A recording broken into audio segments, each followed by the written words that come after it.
આકૃતિ રુચિ પ્રજાપતિને પરણાવવામાં આવ્યા, દેવહૂતિ ઋષિ કર્દમને પરણાવ્યા અને પ્રસૂતિ દક્ષ પ્રજાપતિને પરણાવ્યા. એનો વંશ વિસ્તાર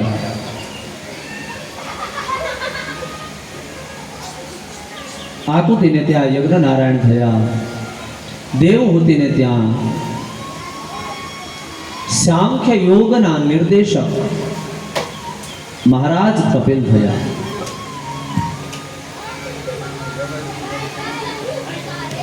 એક વખત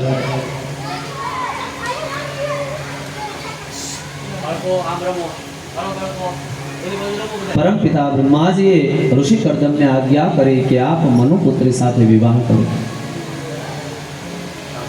મનુ મહારાજ શત્રુપા રાણી અને જગદંબા દેવહૂતિ જ્યારે કર્દમ ઋષિને ત્યાં આવ્યા એટલે કર્દમ ઋષિએ પરીક્ષા કરી છે દેવહૂતિની. સરળતાથી પરીક્ષા છે. જ્યારે એ આવવાના હતા એટલે ઋષિ કર્દમે 3 આસન પાથરી દીધા કે 3 આસન ઉપર બેસો.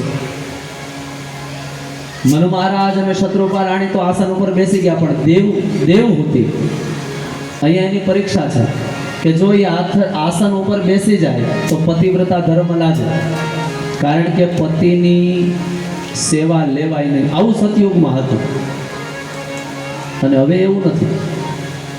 હવે તો અહીંની વાત નહીં, મુંબઈની વાત કરું. અહીંની રેલવે સ્ટેશન ઉપર તમે હાલા જતા હો ને એટલે સામે આગળ જીન્સ પેન્ટ ટી શર્ટ, ખળામાં સરસ મજાનું પર્સ હોય, હાથની અંદર આઈફોન મોબાઈલ હોય, મેસેજ કરતાં કરતાં આગળ ઓલી એક વેતના સંપલ ઊંચા પહેરીને હાલા જતા હોય અને વાહે એનો ઘરવાળો છોકરો તેડીને ઉલુલું કરતો.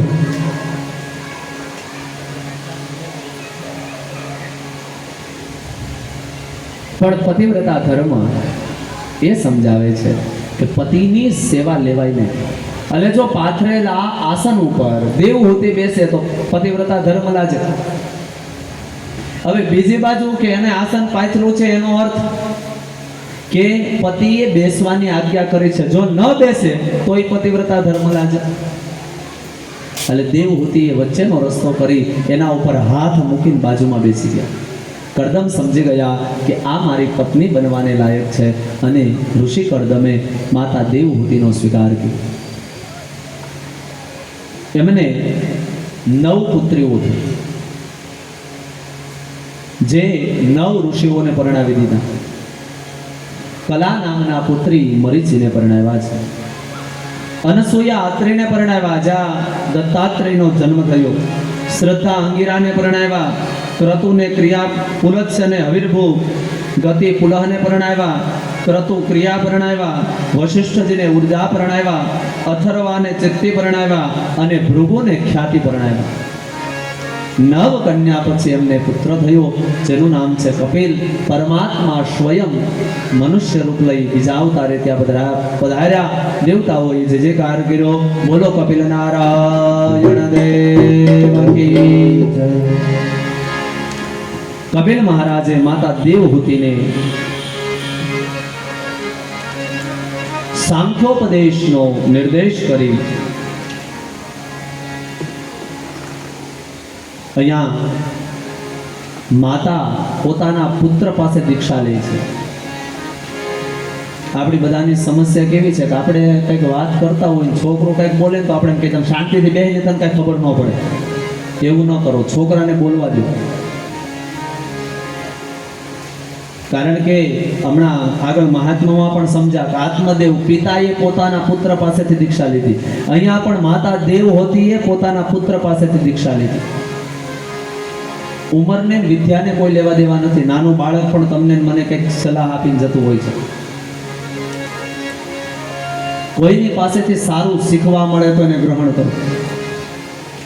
જ્યારે તમારે સારું શીખવાની, ગ્રહણ કરવાની વૃત્તિ જશે ત્યારે સમજી જવાનું કે હવે આપણે આગળ કાંઈ નહીં કરી શકીએ. હંમેશા તમારી અંદર વિદ્યાર્થી જીવતો રહેવો જોઈએ. જાતે કંઈક મળે એ શીખી લેવાનું, એ જીવનમાં આવશ્યક છે.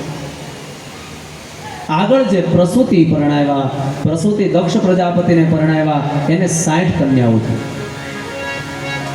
એમાંથી 27 કન્યાઓ ચંદ્રમાને પરણાવી, જેને તમે ને હું નક્ષત્ર તરીકે ઓળખીએ છીએ. જ્યોતિષની અંદર નક્ષત્રને બહુ વિશેષ મહત્વતા છે.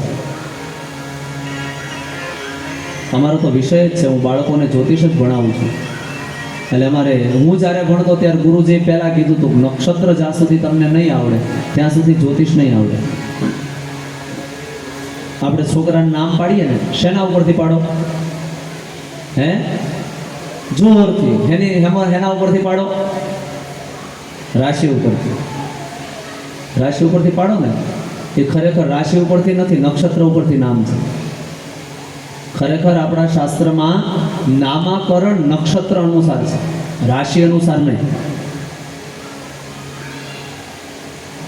અને જે રાશિ હોય એના 2.5 નક્ષત્ર હોય.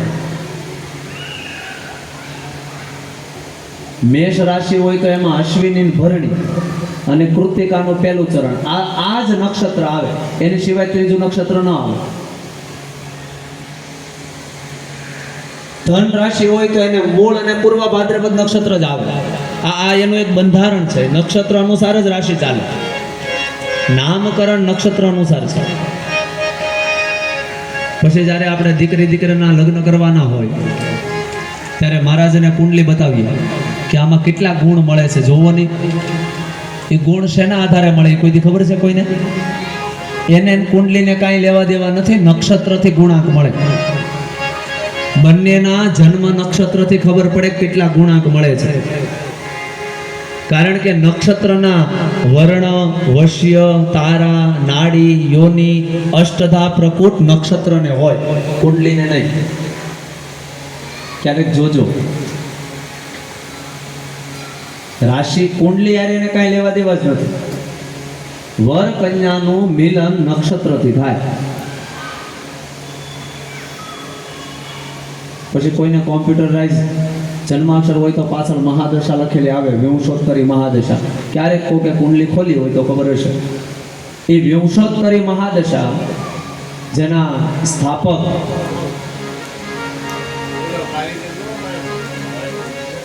એમને પરાશરજી છે. પરાશરજીએ મહાદશાનું વિભાજન કર્યું અને મહાદશા નક્ષત્ર ઉપરથી નક્કી થાય. અને સૌથી સરળ ફળાદેશ, સૌથી સટીક ફળાદેશ નક્ષત્રથી છે. આ મહાદશાથી, કે જેનાથી આગળના 3 દિવસમાં તમારી સાથે શું થશે એ તમને ખબર પડે, એ નક્ષત્રથી જોવાય. આ બહુ મોટું આખું વિજ્ઞાન છે, બહુ મોટું જ્યોતિષ છે. અને તમને મને તો ખાલી એક જ ખબર છે કે જન્મ કુંડલી આવે. બાકી ખરેખર એવી 36 કુંડલીઓ છે. હોરા, દ્વેષકાંડ, સપ્તમાંશ, નવમાંશ, દ્વાદશાંશ, ત્રિદશાંશ, અવેષ્ટાંશ, કવેદાંશ, ચંદ્રકાલાનલ, સૂર્યકાલાનલ, આવી 36 કુંડલીઓ છે.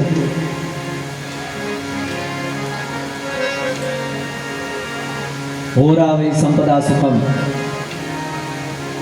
હોરાથી સંપદા જોવાય. દ્વેષકાંડે ભ્રાતૃમોતૃ સૌખ્યમ, દ્વેષકાંડથી ભાઈ ભાંડુનો વિચાર જોવાય. સપ્તમાંશે કલત્ર કથનમ, નવમાંશે કલત્ર કથનમ, સપ્તમાંશે ભાગ્ય કથનમ. સપ્તમાંશ નામની કુંડલી છે, એનાથી પુત્ર જોવાય. તમારા જન્મ કુંડલી ઉપરથી તમને એ ખબર પડે કે તમારે સંતાન થશે કે નહીં, પણ સપ્તમાંશ કુંડલી ઉપરથી ખબર પડે કે સંતાનનું સુખ તમને મળશે કે નહીં. તમને આગળ જતા વૃદ્ધાશ્રમમાં મોકલશે, તમારું ધ્યાન રાખશે, અથવા તો એને સુખ આવશે ત્યાં તમે નહીં હો.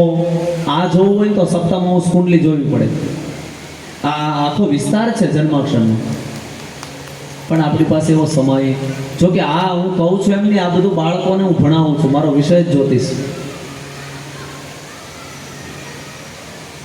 એ અલગ અલગ કુંડલીઓ છે અને એની અલગ અલગ મહત્વતા છે. તો એ 27 આપણે 27 નક્ષત્ર એ ચંદ્ર મહારાજ અને દક્ષ પ્રજાપતિની પરણાવેલી કન્યાઓ છે. અશ્વિની, ભરણી, કૃતિકા, રોહિણી, મૃગશીર્ષ, આદ્રા, પુનર્વસુ, પુષ્ય, આશ્લેષા, મઘા આદિ. એક અગ્નિનારાયણને સ્વાહા પરણાવ્યા, પિતૃઓને સ્વદા પરણાવ્યા, અને એક જે પુત્રી હતી જેનું નામ હતું સતી, એ ભગવાન શિવને પરણાવ્યા. શિવ અને સતીનો દિવ્ય દાંપત્ય છે. એક સમયે દક્ષને પ્રજાપતિનું પદ મળવાનું હતું. બ્રહ્મલોકની અંદર મોટી સભાનું આયોજન થયું. એ સભામાં દરેક દેવતાઓ ગયા, દરેક દેવતાઓ આવ્યા. એ સમયે દક્ષ પ્રજાપતિને પ્રજાપતિનું પદ મળવાનું. જા દક્ષ પ્રજાપતિ એ સભાની અંદર ગયા. દરેક દેવતાઓ ઋષિઓ ઊભા થયા. બે વ્યક્તિ ઊભા ન થયા. એક શિવ અને બીજા પરમપિતા બ્રહ્માજી. દક્ષએ મનની અંદર વિચાર કર્યો કે બ્રહ્માજી તો મારા પિતા છે, કેમ ઊભા ન થયા? પણ શિવ તો મારા જમાઈ છે, હું તો એનો સસરો છું, એને ઊભું થવું જોઈએ. અને મનની અંદર અભિમાન અને ચાલુ કર્યું, હે ભોળિયા, તું તો ભૂતડા હારે રહેવા વાળો છો, તારી બુદ્ધિ ભ્રષ્ટ થઈ ગઈ. આ તો મારા બાપ બ્રહ્માએ કીધું કે આને દીકરી પરણાય, નકર તને પરણાવે કોણ? તને દીકરી કોણ દે? ભૂતડા હારે રહેવા વાળો, ભાંગનો નશો કરવા વાળો, કપડા પહેરવાનું ભાન નથી, વસ્ત્રનું ભાન નથી, ગળાની અંદર નાગ લઈને ફરે છે. અરે હારું રહેવા મકાન નથી, હિમાલયના ખોબરામાં રહે છે. અરે કોઈ હારો માણસ સેવક નથી. સ્મશાનેશ્વા ક્રીડા સ્મર અરપિશાજા સહજરા ચિતા ભસ્માલે પસ્ત્રગપેન્દ્ર કરોટે પરિકર. સ્મશાનમાં રહેવું, ચિતાની ભસ્મને છોડવી, ભૂતડાની ભેગું રહેવું, આવો ભયંકર. આ તો મારા બાપે કીધું નકર તને દીકરી દે કોણ? અને એવા અપશબ્દો. ભગવાન શિવ તો ધ્યાનમાં છે. ભગવાન શિવનું ધ્યાન નથી, પણ ભગવાન શિવનો ગણ નંદી એનાથી સહન ન થયું. અને નંદી બોલ્યા, એ દક્ષ, તું જેનું અપમાન કરે છે ને તું ઓળખતો નથી. જા, હું તને શ્રાપ આપું છું કે જે વૃક્ષેથી તે શિવનું અપમાન કર્યું એ જ તારું છિન્ન થશે. દક્ષને એનું શિરચ્છેદનો શ્રાપ આપ્યો. હવે શિવ તો અજાણ છે. કોઈએ એને કીધું બાપજી આ ન થવાનું થઈ ગયું. શિવજી કે નમે મૃત્યુ શંકા નમે જાતિ ભેદા. જેને માન નથી, અપમાન નથી, સુખ દુઃખને જે ગણતા નથી. ભગવાન શિવ તો એની જ મોજમાં ઊભા થઈ પાછા કૈલાસમાં ગયા, પોતાના કાર્યમાં રત થયા. શિવજીએ જો આ ઉત્તમ દાંપત્યનું ઉદાહરણ આપ્યું છે કે ઘરે જઈને એને સતીને વાત નથી કરી મારે તારા પિતાએ ઝઘડો થયો, તારા પિતાએ મને ગાળ્યું દીધી, આવું કાંઈ એને સતી હારે વાત ન કરી. શિવજીના મનમાં નથી, પણ દક્ષ પ્રજાપતિના મનમાં થયું કે આને મેં એટલું બધું કીધું તો એને કાંઈ ફેર ન પડ્યો. હવે મારે આખા સમાજ વચ્ચે એનું અપમાન કરવું છે. તો અપમાન કરવા માટે શું કરવું? તો કે એક મોટા યજ્ઞનું આયોજન કર્યું. આમાંથી કોઈ હરિદ્વાર ગયા હોય તો હરિદ્વારમાં કનખલ ક્ષેત્ર છે, ત્યાં દક્ષેશ્વર મહાદેવનું મંદિર છે. અને ત્યાં જાઓ એટલે ભગવાન શિવજી હાથની અંદર માં ભગવતી લેલું એક મોટું ચિત્ર છે. કનખલ હરિદ્વાર જાઓ તો દર્શન કરજો. ત્યાં મોટો યજ્ઞનું આયોજન કર્યું. પ્રિયા દક્ષો દક્ષ ક્રતુપતિ રધિ સસ્તન મૃતા, બધાને આમંત્રણ આપ્યું. ઇન્દ્ર, અગ્નિ, યમ, વરુણ, ઋષિ, ગંધર્વો, કિન્નરો બધાને આમંત્રણ આપ્યું. શિવને આમંત્રણ ન આપ્યું.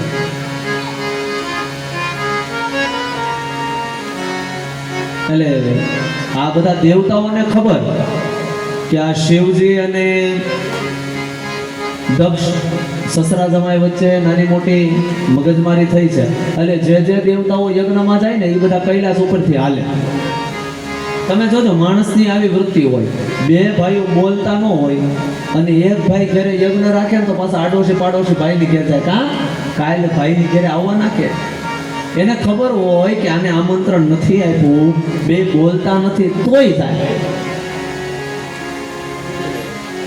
એટલે તમને કીધું કે નહીં કાલ યજ્ઞ છે, સમાચાર વાસ્તુ રાખ્યું છે એવા સમાચાર છે.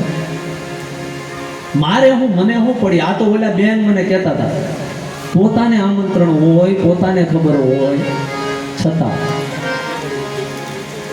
આમ તો ખરેખર 70% તો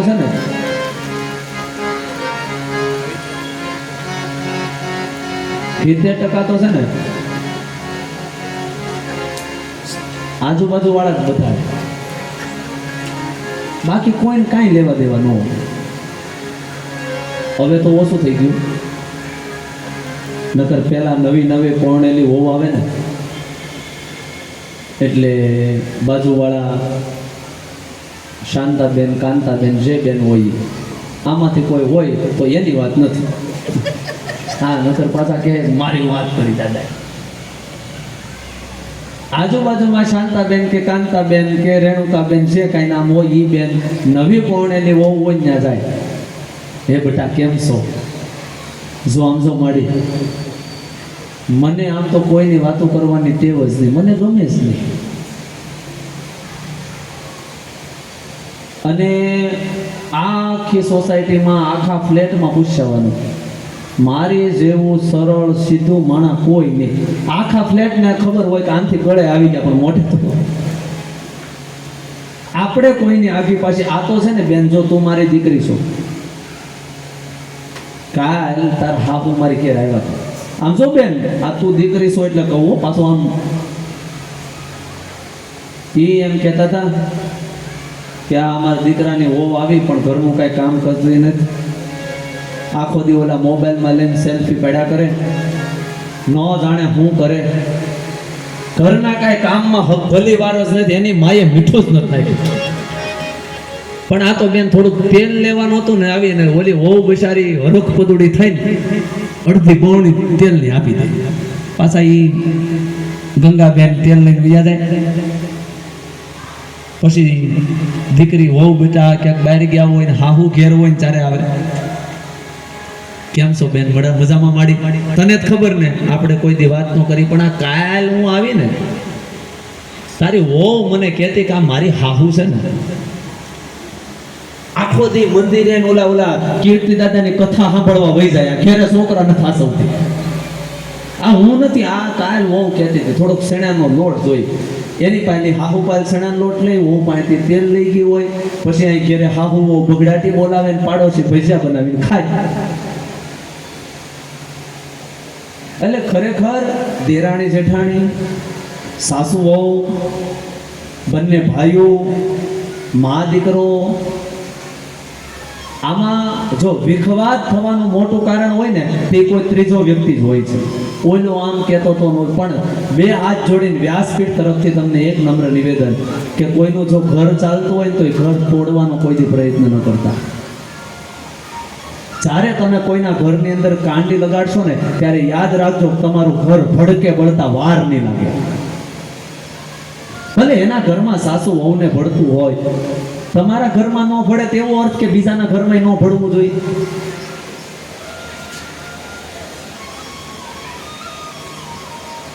કોઈનામાં દ્વેષ ભાવ ન કરો. 50% તો પરિવારમાં ઝઘડાનું કારણ આ જ હોય છે. બેયને કાંઈ વાંધો ન હોય, ત્રીજો વ્યક્તિ એટલે અહીંયા આ દેવતા હોય મૂળ તો બધા ત્યાંથી નીકળે છે. સતીને કહે છે કે તમારા પિતાએ યજ્ઞનું આયોજન કર્યું, અને બહેનોની ખાસિયત હોય કે એના બાપની કે એની ભાઈની વાત આવે ને એટલે કોઈ દી નીચું ન જવા દે. હા, એ બધું સહન કરે, પણ એના બાપનું કે એના ભાઈનું સહન ન કરે. એને જ કહેવાય દીકરી.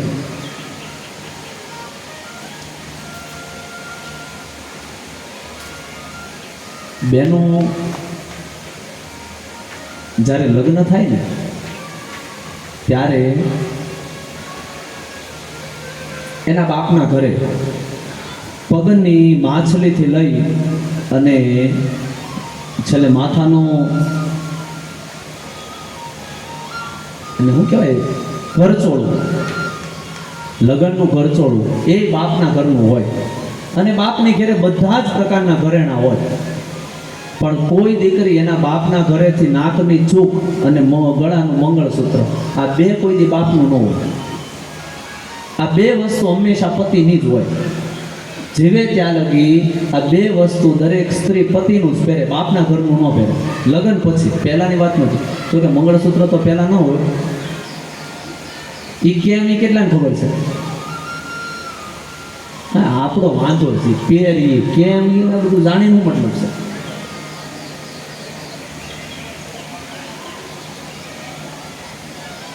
આ બે વસ્તુ બાપના ઘરની ન હોય. કાંઈ નહીં, પછી કારક.